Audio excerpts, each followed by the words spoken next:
Welcome to my channel, where there are interesting and equally sensational stories. Listen to today's story. My 24 male girlfriend, 21 female, wants to go on an out-of-state camping trip alone with another guy, 24 male. So I love my girlfriend, and I do trust her. But every girlfriend I've ever had has cheated on me, and I'm terribly insecure about her spending alone time with someone in a situation like this.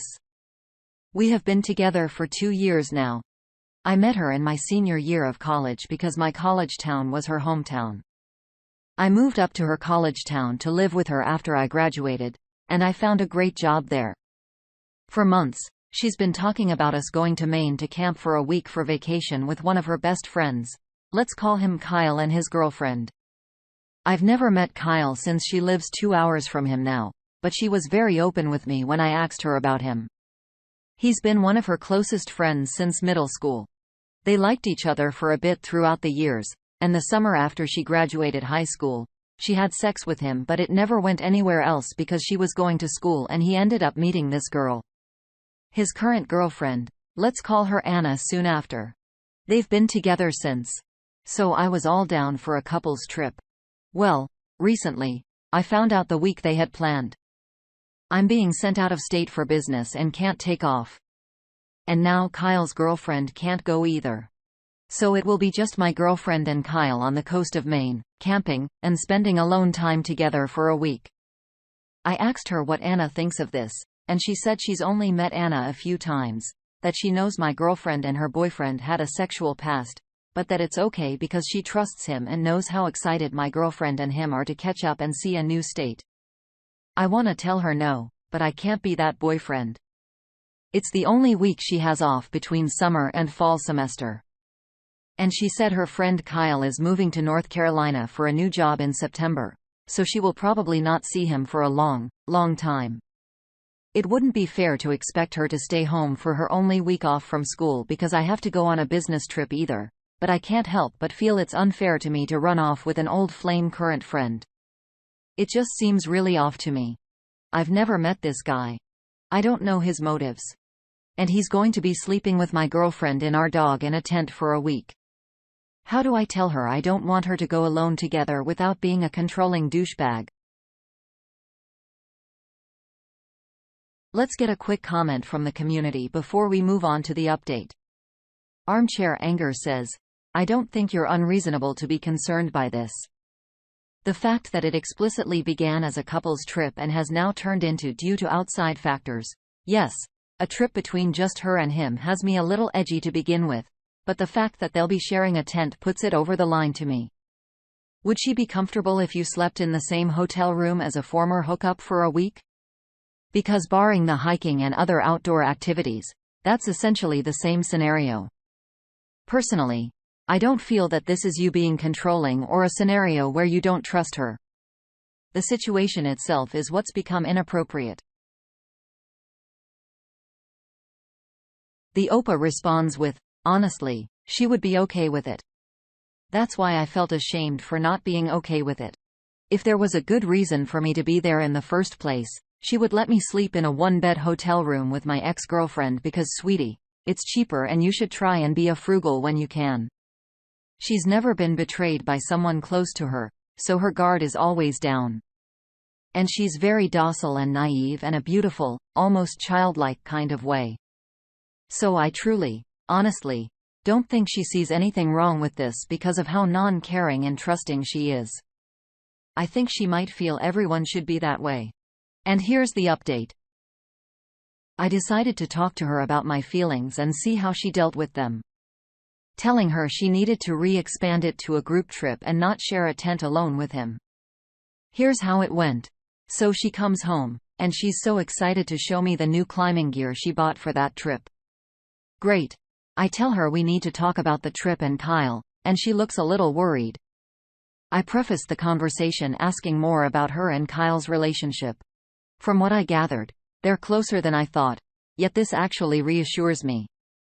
She was his rock when his dad died, and he was hers when her best friend committed suicide. He has a place in her heart as a lifelong friend that no one else can fill.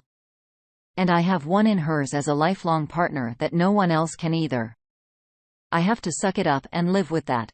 She seems to really like Anna, and Kyle apparently really likes me from their talks. They're happy the other found a great person and realized they weren't compatible anyways, and only tried it out of a lonely thing after both losing important people. I can live with that. So I tell her I know it's impractical, but I don't want her sharing a tent with him. She says that's fine and completely reasonable of me to ask, and just wants to make me comfortable. She says she can try and pack lighter in other aspects. Cool. Then I tell her the trip itself makes me uncomfortable, and why doesn't she invite someone else? She mentions that's okay. She can invite her friend Allie, who she just got back from Colorado. They can just bring the 4-person tent again for them 3 and the dog if Allie wants to go. Oh, but Alice is a very hot, very promiscuous lesbian, and was my girlfriend's first sexual encounter. Nope. Anyone else? Oh, yeah. Her friend, Taylor, maybe. But she'd be kind of a drag. Oh, that's okay. You used to hook up with Taylor too. At this point, I realize it boils down to the fact that I am jealous, and I don't want my girlfriend alone with anyone who is attracted to her. Not because I don't trust her, but because I have this effed up mentality that I have to prove myself and be there to claim her or something. If I want this relationship to work, I have to force myself to get over that. This trip will help. So I tell her that, and she insists she doesn't have to go if I'm really that insecure. We can take baby steps and work on it together. No. I say, I want you to go. Enjoy your only week off. You earned it. So we decided we are going to drive down there next weekend to Kyle's. We're going to all hang out and properly meet, eat some dinner, drink some beers, play Cards Against Humanity. Then Kyle and I will go out to the bars and get to know each other. And her and Anna will do whatever they want to do. If I don't like him, I'll tell her, and we will call it off. I think this will really help and make me comfortable.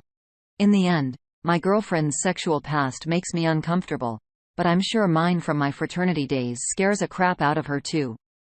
But just like I only have eyes for her now, I know it's the same. She's still not going to sleep in the same tent as him and said she could probably rent some single tents from the University Outdoors Club. Way cool. You guys were all divided on whether to ask her to stay or let her go, but I think we found a good compromise to make us feel better and still let her go. And here's the final update. So we drove the 2 hours of Kyle's place so I could meet him and Anna. I was pretty nervous to meet this guy, but it was actually really nice. We all hung out for a bit, pounded back some drinks, talked, played a card game. I paid a lot of attention to the dynamic between those 3. My girl had said she didn't know Anna too well, but when she got there, she ran up and gave them both a hug, and you could swear her and Anna had been friends forever. Her and Kyle reminisced a lot about high school and caught up, and Anna didn't look uncomfortable at all about their friendship. So we're just hanging out for a while. I'll get in to know each other. And I had a good time. We get some pizza and our girls are already getting pretty drunk. Kyle and I decide to head out to a bar, and our girls are going to some party since Anna had no clue where her ID was. So we go, and this kid is buying me drinks the whole night. Turns out we have a lot in common. And he felt like quite a kindred spirit. We talked about music and skating and had a pretty good talk. He told me he's proposing to Anna once him and my girlfriend get back from Maine. And how excited he is to start a new life with her in another state and yada yada. The drunker he got, the more he went on about how wonderful she was, which was pretty nice, I guess. He also talked a lot about how he's so sad we couldn't go anymore because he was looking forward to backpacking with us all, and it just won't be the same without Anna there, and how my girlfriend says it won't be the same without me there. At one point, there was a group of these really drunk girls trying to talk to us and invite them to their place to hang out. He pretty much told them to F off. When they left, he went on about how he hates sluts and the bar scene, and how on earth could people possibly find a connection with someone in one night. He tried to reassure me, him and my girlfriend had no feelings for each other. And them hooking up was a really effed up point in their life, and he's upset he even jeopardized a childhood friendship to make something like that in the picture at the time. That his dad had just died, and he was messing with heroin, that she had just lost her best friend to suicide and was self-harming, that they were effed up, lost, lonely, desperately trying to fill a void that really couldn't be filled at this point. He also told me he's really glad she found me and that I make her so happy. And that he hasn't seen her so happy in his life, that he really cares about her, so he's glad she's got someone who makes her light up the way I do. So we go to another bar. Both run into some friends and play some pool. This kid just kept buying shots against my request, and I don't really remember too much after this. I just remember waking up in the middle of the night on Kyle's futon alone. Rolling balls. It's like 4 a.m. I get up to use the bathroom to see where my effing girlfriend and Kyle and Anna are. His bedroom lights are on, and I hear these really weird noises, like gasping noises. I'm starting to worry. Get off the futon. Almost trip over Kyle, who is passed out on the floor. Okay. Go into his bedroom and there's my girl and his girl in his bed. You know where this is going, right? Yeah. They're watching a Walk to Effing Remember and crying and holding each other and wiping tears from each other's faces. I can't make this crap up. Apparently, we ended up going to this party after and meeting up with the girls and all doing a bunch of Molly together. I think everything went better than expected. When we got back home, Anna and my girl were texting constantly about how they wish they lived closer, and it's so rare to find girls they get along with and all this crap. So I decide, yeah, I'm definitely going to let her go on this trip, and I did. She ended up borrowing 2 single-person backpacker tents from people in her university outing club she's friends with. And off she went. I had a great time on my work trip. They stopped in an e-cafe once they got out of the woods to send us a big album of pictures, and it looks like they had a lot of fun. They found this place on the coast where the sand was all black, and my girlfriend brought some home for me as well as a really nice handmade hunting knife she bought from some old biker dude they met. They even took the time to draw this big picture in the sand that said, "We miss you, OP, and Anna," which I thought was sweet. I can say I truly honestly believe no form of betrayal happened from either party on that trip. This guy seemed like a really genuine guy when I visited. He posted pictures a few days ago of him proposing to his girlfriend and even texted me that he can't wait to see me and my girl at the wedding next summer. Anna and my girl still text all the time, and I really just find it hard to believe that, A, my girl would do that to Anna and still be her friend now. B, Kyle would cheat on someone he wants to marry. C, that my girlfriend and Kyle did actually have feelings for each other still, really feelings ever. And D, that Kyle was lying to me. I know for certain that she would have told me if anything happened, and it really just didn't get that vibe from these people. I could see why he was her best guy friend. He was a really genuine giving soul. I'm really happy that I got over my insecurities and trusted her.